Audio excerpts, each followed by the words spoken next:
Perhatian, PDKT Online akan dimulai beberapa saat lagi. Mari siapkan hati kita untuk memuji dan menyembah Tuhan.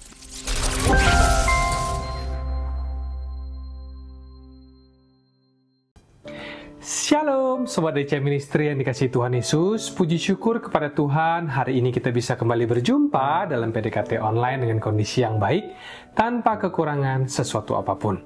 Sebagai orang percaya dan sebagai anak-anak Tuhan, kita dipanggil untuk menjadi serupa dengan Kristus. Dan menjadi serupa dengan Dia, itu artinya kita juga harus memiliki karakter yang mencerminkan Kristus di dalam kehidupan kita sehari-hari. Itulah juga yang membuat saya tergerak pada hari ini untuk sharing tentang karakter. Karakter yang sejati tidak dinilai dari apa yang kelihatan, tetapi dari pilihan dan respon kita, terutama saat kita sedang diuji dan tidak ada yang memperhatikan. Dan karakter seperti itulah yang Tuhan ingin bentuk di dalam diri setiap kita. Bukan karakter yang hanya kuat saat dilihat orang, tapi karakter yang tetap teguh berdiri, bahkan di saat tidak ada satu orang pun yang bertepuk tangan.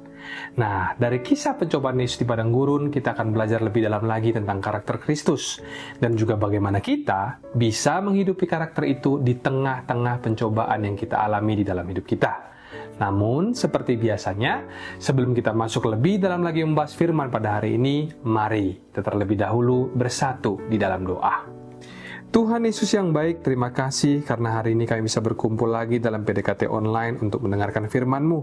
Kami mohon ya Tuhan, bukalah hati dan pikiran kami, supaya kami bisa mengerti isi hati-Mu. Dan ajarilah kami untuk fokus, sehingga setiap kata yang kami dengar hari ini boleh membangun iman kami, dan membawa kami semakin dekat dengan Engkau.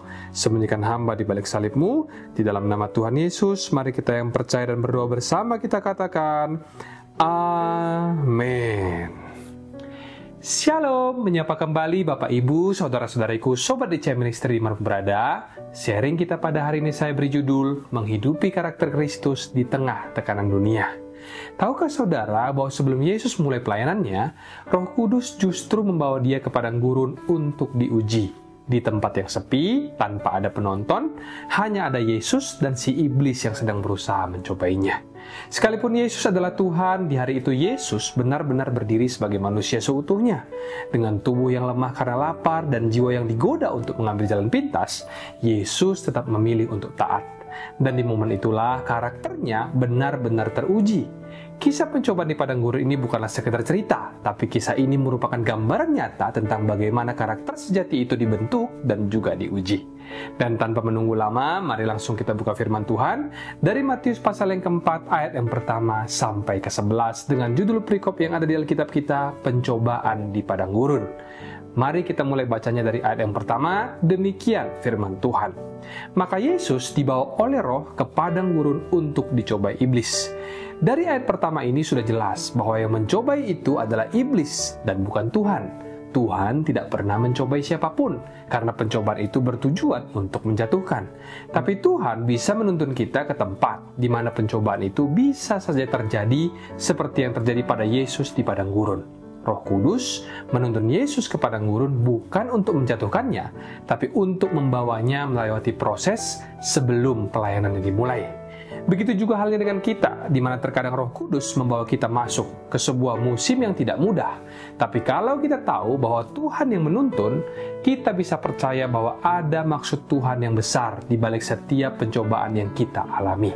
Kita lanjutkan ke ayat yang kedua, firman Tuhan berkata, dan setelah berpuasa 40 hari dan 40 malam, akhirnya laparlah Yesus. Di ayat yang ini dikatakan bahwa Yesus baru merasa lapar setelah 40 hari berpuasa. Itu artinya selama 39 hari sebelumnya, Yesus menahan diri dan tidak merasa lapar. Kenapa bisa begitu? Karena hidup Yesus dipenuhi oleh misi dari Bapa. Orang yang hidupnya dipenuhi misi dari Bapa tidak akan mudah dikendalikan oleh keinginan dagingnya. Sekalipun Yesus adalah Tuhan, di saat itu Dia benar-benar hidup sebagai manusia seutuhnya. Layaknya kita semua, Yesus tentu merasakan lapar, haus, dan juga lelah. Tapi yang luar biasanya, Yesus tidak dikendalikan oleh rasa laparnya, fokusnya bukan pada dirinya sendiri, tapi kepada kehendak Bapa dan keselamatan kita semua. Dan dari sinilah kita belajar bahwa karakter Kristus bukan lahir dari kenyamanan, tapi dari keputusannya untuk tetap setia pada tujuan yang lebih mulia, atau di saat kita memilih hidup bukan bagi diri sendiri, tapi demi sesuatu yang lebih tinggi, disitulah cikal bakal dari karakter sejati itu dibentuk. Yesus sendiri dalam Matius 6 mengajarkan, carilah dahulu kerajaan Allah dan kebenarannya. Itu artinya Tuhan adalah prioritas kita yang utama. Dan setelah itu, kita juga harus belajar untuk memikirkan orang lain, tidak hanya mengejar kenyamanan diri sendiri. Kalau kita bisa hidup seperti ini, maka kita tidak akan gampang goyah, atau tidak sedikit-sedikit mengeluh, ataupun tumbang hanya cuma karena kita lapar, ataupun lelah. Karena hidup yang digerakkan oleh tujuan yang lebih tinggi itu, akan membentuk kita menjadi pribadi-pribadi yang lebih kuat. Kita lanjut lagi ke ayat yang ketiga, masuklah kita ke pencobaan yang pertama, dikatakan di sana. Lalu datanglah si pencoba itu dan berkata kepadanya, jika engkau anak Allah, perintahkanlah supaya batu-batu ini menjadi roti. Di sini setan menyerang dari titik yang paling dasar, yaitu kebutuhan jasmani. Yesus yang pada saat itu sedang merasa lapar setelah 40 hari berpuasa, tentu membutuhkan makanan. Dan sebagai anak Allah, Yesus tentu saja punya yang namanya kuasa untuk mengubah batu menjadi roti. Dengan cukup berkata jadilah, maka itu akan terjadi. Tetapi Yesus tidak menggunakan kuasanya untuk kepentingan pribadinya. Dia tidak mau mengambil jalan pintas hanya demi memuaskan rasa laparnya. Yesus memilih untuk taat. Dia memilih untuk menunggu penyediaan dari Bapaknya, dan memang nanti kita bisa lihat sendiri di ayat 11, pada akhirnya malaikat-malaikat datang untuk melayani dia. Penyediaan itu datang, tapi lewat waktu dan caranya Tuhan. Dari sini kita bisa belajar akan sesuatu yang penting, bahwa sebagai anak-anak Allah, kita tidak boleh menggunakan jalan pintas hanya untuk mendapatkan keinginan kita. Yesus tidak memakai statusnya sebagai anak Allah untuk memuaskan dirinya sendiri. Dia pakai kuasanya bukan untuk kenyamanan pribadinya, tapi untuk menyembuhkan orang lain, memberi makan ribuan jiwa, dan membangun kerajaan Bapa. Bahkan untuk hal yang sah seperti makanan pun, Yesus menunggu dengan sabar. Karena bagi dia, karakter itu jauh lebih penting daripada sekedar memuaskan kebutuhan saat itu juga. Terkadang kita tergoda untuk mengambil jalan pintas, entah itu soal uang, karir, atau bahkan hal-hal yang berhubungan dengan godaan seksual. Tapi jangan kita lupa kalau jalan pintas itu bukanlah jalan keluar. Malah seringkali yang nama jalan pintas itu membawa kita kepada keterikatan dan bukan kepuasan. Membuat kita jatuh, terikat, dan hilang damai sejahtera. Itulah sebabnya Yesus berkata manusia hidup bukan dari roti saja, tapi dari setiap firman yang keluar dari mulut Allah. Kita hidup itu bukan karena semua keinginan kita terpenuhi, tapi karena kita berjalan sesuai dengan firman Tuhan. Karena di dalam firman itu ada kekuatan, ada arah, ada ketenangan, bahkan ada penyediaan yang datang pada waktunya. Jadi saat kita tergoda untuk ambil jalan pintas, misalnya seperti anak-anak muda yang memilih nonton konten-konten yang seharusnya tidak ditonton, hanya demi memuaskan keinginan sesaat, atau mungkin tergoda mengejar uang lewat cara yang salah. Ingatlah, ada jalan yang jauh lebih baik, itulah jalan firman. Ada jalan di dalam firman, dan jalan inilah yang membentuk kita menjadi semakin serupa dengan Kristus. Yesus sendiri menolak jalan pintas, dan Yusuf pun memilih lari dari godaan istri Potifar, karena dia tahu siapa dirinya di hadapan Tuhan. Anak-anak Allah tidak akan sembarangan mengambil keputusan. Kita lanjut lagi ke ayat berikutnya di ayat yang kelima, pencobaan yang kedua. Kemudian iblis membawanya ke kota suci dan menempatkan dia di bubungan bait Allah. Bayangkan, kali ini pencobaannya terjadi di bait Allah, tempat yang disebut suci. Yang artinya, bahkan di tempat ibadah sekalipun, pencobaan bisa saja terjadi. Selama di hati manusia masih ada celah, iblis bisa menyusup kemana saja. Itulah sebabnya tidak sedikit orang yang akhirnya merasa kecewa bahkan ketika mereka ada di gereja, karena mereka itu datang dengan harapan bahwa gereja itu tempat yang bebas dari masalah.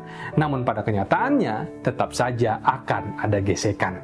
Ingatlah bahwa tujuan kita datang ke rumah Tuhan itu bukan untuk mencari kesempurnaan manusia, tetapi untuk menemui Yesus. Kita lanjut lagi ke ayat 6, iblis berkata kepadanya, jika engkau anak Allah, jatuhkanlah dirimu ke bawah, sebab ada tertulis, ia akan memerintahkan malaikat-malaikatnya supaya kakimu jangan terantuk kepada batu.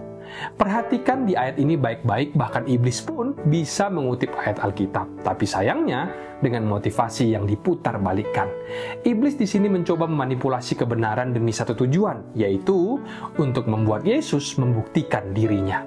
Iblis berkata, kalau engkau memang anak Allah, lompat dong, buktikan kepada dunia. Nanti kan bakal ada malaikat yang turun untuk menangkapmu. Tetapi Yesus tidak terpancing, karena Yesus tahu persis siapa dirinya. Dan seseorang yang tahu siapa dirinya, dia tidak akan sibuk untuk membuktikan apa-apa. Yesus tidak butuh aksi spektakuler untuk menunjukkan kuasanya, karena identitasnya bukan ditentukan oleh apa yang bisa dilihat orang. Dia tahu dengan pasti bahwa Bapaknya sudah menetapkan siapa dirinya. Dan hal yang sama juga berlaku buat kita. Kadang kita pun bisa saja tergoda untuk membuktikan diri lewat jabatan, pencapaian, gaya hidup, atau validasi sosial. Tapi kita juga harus ingat bahwa status kita sebagai anak Tuhan tidak akan berubah hanya karena itu semua. Harga diri kita bukan ditentukan oleh seberapa viral kita atau dari merek baju yang kita pakai, ataupun dari seberapa banyak like dan follower yang kita punya. Nilai kita ditentukan oleh satu hal, darah Kristus yang sudah menebus kita. Seperti emas yang meskipun jatuh ke selokan, nilai per gramnya masih tetap sama. Begitu juga dengan kita. Bahkan sebelum kita lahir, sebelum kita punya nama, Tuhan sudah memanggil kita sebagai anak-anaknya. Injil Yohanes pasal 1 ayat yang ke-12 berkata, tetapi semua orang yang menerimanya diberinya kuasa supaya menjadi anak-anak Allah, yaitu mereka yang percaya dalam namanya. Jadi tidak perlulah kita itu panik ataupun minder atau bahkan terburu-buru ingin punya sesuatu seperti orang lain. Tidak perlu kita mengejar validasi dunia. Apa yang kita miliki hari ini kalau itu dipakai untuk memuliakan Tuhan, itu sudah cukup. Dan kalaupun Tuhan percayakan lebih, itu bukan untuk dipamerkan, tapi untuk menjadi berkat bagi sesama kita. Masih juga di ayat ini kita juga melihat kalau setan sedang mencoba mendorong Yesus untuk memanfaatkan jasa malaikat. Tapi Yesus tidak sembarangan memakai kuasanya. Sekalipun Yesus punya otoritas penuh atas kuasa surga. Kenapa? Karena Yesus hidup bukan untuk ego pribadi, tapi untuk menggenapi misi Bapa. Yesus tahu siapa dirinya, dia tidak butuh yang namanya pembuktian diri, apalagi dengan cara yang dipelintir oleh si jahat. Dan di momen itu juga, Yesus memberi jawaban dengan tegas di ayat yang ke-7 dengan berkata kepada iblis, ada pula tertulis, janganlah engkau mencobai Tuhan Allahmu. Yesus menolak untuk menggunakan kuasa ilahi hanya demi menunjukkan siapa dia. Dia tidak tergoda untuk unjuk gigi hanya agar dunia kagum akan dia. Ia tidak memanfaatkan malaikat hanya karena dia bisa. Karena bagi Yesus, ketaatan itu jauh lebih penting daripada pengakuan. Yesus mengajarkan hanya karena sesuatu terlihat baik dan bisa dilakukan, bukan berarti itu pasti benar untuk dilakukan. Itulah sebabnya sebagai anak-anak Tuhan kita perlu berhati-hati. Jangan mudah memanfaatkan kebaikan orang hanya karena mereka pernah berkata kepada kita, hubungi saja aku kalau butuh apa-apa. Jangan biasakan membangun hubungan hanya di saat kita butuh, lalu melupakannya saat hidup terasa tenang. Yesus sendiri tidak menyalahgunakan hubungannya dengan surga. Dia tahu kapan harus memakai kuasanya dan kapan harus menahan diri. Dan situlah kita melihat kerendahan hati yang sejati. Kuasa yang tidak digunakan untuk meninggikan diri, tetapi dikendalikan oleh kasih yang memilih untuk taat. Dan sekarang kita masuk ke puncaknya, pencobaan yang ketiga, setelah Yesus menolak menggunakan kuasa untuk kepentingan pribadinya, dan menolak membuktikan diri demi validasi, kali ini iblis datang dengan tawaran yang terlihat lebih menggiurkan. Matius 4 ayat ke-8-9 mencatat, dan iblis membawanya pula ke atas gunung yang sangat tinggi dan memperlihatkan kepadanya semua kerajaan dunia dengan kemegahannya dan berkata kepadanya, semua itu akan kuberikan kepadamu jika engkau sujud menyembah aku. Bayangkan, iblis menawarkan semua kekuasaan dan juga kemegahan dunia secara cuma-cuma asal Yesus mau melakukan satu hal, yaitu tunduk menyembah kepada dia. Tapi di ayat 10 Yesus langsung menjawab dengan tegas, enyahlah iblis, sebab ada tertulis, engkau harus menyembah Tuhan Allahmu, dan hanya kepada dia sajalah engkau berbakti. Dan setelah jawaban tegas itu, iblis pun meninggalkannya. Tak lama kemudian di ayat 11, lalu iblis meninggalkan dia, dan lihatlah, malaikat-malaikat datang melayani Yesus. Pada akhirnya, Yesus tetap dilayani, tapi bukan dari tangan si jahat, melainkan dari penyediaan surgawi yang murni dan penuh kasih. Jika Yesus menerima tawaran iblis, mungkin jalannya akan tampak lebih cepat dan gemilang di mata manusia. Tapi segala kemegahan yang tidak berasal daripada Bapa, itu hanyalah fata morgana, yang terlihat mulia di luar, tapi di dalamnya penuh dengan jebakan dan tipu daya. Seperti yang tertulis dalam Amsal 14 ayat 12, ada jalan yang disangka lurus, tetapi ujungnya menuju maut. 2 Korintus 11 ayat ke-14 juga memperingatkan kita bahwa iblis pun bisa menyamar sebagai malaikat terang, yang artinya tidak semua yang terlihat bersinar itu berasal dari Tuhan. Tawaran iblis selalu menggiurkan, tapi di baliknya tersembunyi jebakan yang hendak mencuri kemuliaan Allah dan menukar identitas kita sebagai anak-anak Allah. Yesus tidak tergoda dan menolak tawaran iblis tanpa ragu, karena bagi Yesus, hubungan dengan Bapa itu jauh lebih berharga daripada seluruh dunia dan segala isinya. Dan setelah Yesus melewati 3 pencobaan di padang gurun, Dia menunjukkan kepada kita sebuah kebenaran yang penting, bahwa karakter sejati tidak dibentuk dari kehidupan yang nyaman dan tanpa gangguan, tapi justru dibentuk saat tekanan datang. Yesus tahu dengan persis bagaimana rasanya 40 hari tanpa makan. Tubuhnya lemah dan tenaganya pun terkuras, tapi Ia memilih untuk tetap taat. Dan kita bisa lihat pada akhirnya Yesus tetap dilayani dari penyediaan surgawi yang murni, tulus, dan penuh kasih. Jadi dari sharing firman hari ini kita bisa belajar bahwa ada 3 hal penting yang bisa kita jadikan bekal dalam hidup kita sehari-hari menghidupi karakter Kristus di tengah tekanan dunia. Dimulai dari yang pertama, jangan tergoda mengambil jalan pintas hanya demi memuaskan diri. Yesus bisa saja langsung mengubah batu menjadi roti karena hal itu sangat mudah bagi dirinya. Tapi Dia tidak melakukannya karena Yesus tahu tidak semua yang bisa dilakukan itu harus dilakukan. Karena bagi Yesus, ketaatan kepada Bapa lebih penting daripada kepuasan sesaat. Dan di dunia yang serba cepat ini, kita pun perlu belajar untuk menahan diri. Jangan korbankan kebenaran hanya karena ingin cepat merasa lega. Yang kedua, jangan terlalu sibuk mengejar validasi dari dunia supaya diterima. Karena anak-anaknya Allah tidak hidup untuk membuktikan siapa dirinya. Waktu setan berkata, kalau engkau anak Allah, buktikan. Di sini Yesus tidak terpancing, karena Dia sudah tahu siapa dirinya tanpa harus show off. Begitu juga kita tidak perlu sibuk mengejar validasi, gelar, atau pengakuan agar diterima. Nilaimu dan nilaiku ditetapkan oleh darah Kristus dan bukan oleh pencapaian dunia. Lalu poin yang terakhir atau poin yang ketiga, hidup yang sejati bukan tentang apa yang kita punya, tetapi tentang siapa yang kita sembah. Yesus menolak sujud kepada iblis meski ditawarkan semua kemuliaan dunia. Karena Dia tahu lebih baik miskin tapi bersama Bapa daripada kaya tapi kehilangan kekekalan. Seperti Markus 8 ayat ke-36 berkata, apa gunanya seseorang keluar seluruh dunia tetapi ia kehilangan nyawanya? Anak-anak Allah tidak menukarkan hubungan dengan Bapa demi hal-hal yang fana. Ada amin saudaraku? Demikian sharing firman pada hari ini. Mari kita tundukkan kepala, kita bersatu hati di dalam doa. Tuhan Yesus yang baik, terima kasih untuk firman-Mu hari ini yang begitu menguatkan hati kami. Kami belajar bahwa karakter sejati tidak dibentuk di tempat yang nyaman, tapi justru tumbuh saat kami memilih untuk taat di tengah tekanan hidup. Ajarilah kami ya Tuhan untuk terus setia tetap berpegang teguh pada firman-Mu, dan untuk hidup bukan bagi diri kami sendiri, tapi bagi kemuliaan-Mu. Teguhkanlah langkah kami di jalan-Mu, bentuklah hati kami agar seperti hati-Mu, dan jadikan hidup kami cerminan kasih dan kebenaran-Mu.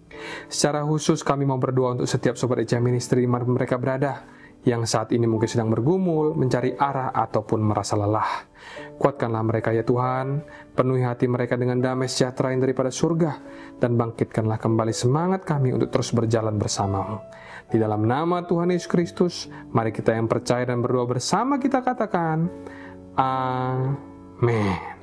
Mari kita buka hati dan angkat tangan kita untuk menerima berkat daripada Tuhan. Terimalah kiranya berkat dari Allah Bapa, cinta kasih Tuhan Yesus Kristus, penyertaan Allah Roh Kudus akan menyertai hidupmu mulai hari ini, bahkan sampai kali yang kedua.